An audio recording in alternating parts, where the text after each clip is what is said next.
तर आज होता गावामध्ये दुसरा दिवस आणि आज पण मला लवकर उठावं लागलं कारण सकाळ सकाळी पाऊस खूप जोरात पडत होता आणि ह्यांचं तर काय नाही गोधडी अंगावर मस्तपैकी घेऊन झोपले. मग मी घरी जाऊन लवकर आवरून घेतलं कारण मला दुसऱ्या गावामधल्या सोनारकडे पण जायचं होतं कारण घरामधील वाघजाई देवीची मूर्ती सोनारकडे धुवायला ठेवायची होती. आणि जेव्हा मी गावाकडे शाळेमध्ये होतो तेव्हा मला ह्या हॉटेलचा नाश्ता खूप आवडायचा पण मी खूप दिवसानंतर खाल्ली होती म्हणून मला एवढी काही चव नाही लागली पहिले सारखी. मग त्यानंतर गावावरच्या डोंगरावर येऊन निवांत बसलो आपल्या लहानपणीच्या मित्रासोबत. मग खाली आल्यानंतर गावामध्ये लहान पोरं गोट्या खेळत होते त्यांना म्हणलं माझाही डाव मांडा. मग लगेच माझ्यासाठी हंटर निवडला आणि सगळ्यांचे हंटर मिसळून डाव चालू केलं आणि सगळ्यात शेवटी आस मला झाले आणि त्यात माझा नेम सुद्धा नाही लागला.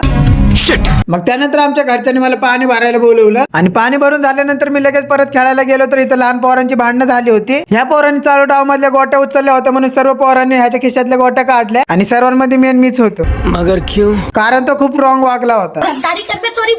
आणि उद्या आपल्या घरचं देवदेव आहे तर सर्वांनी नक्की या. परत म्हणू नका की मी बोलवलं नाही.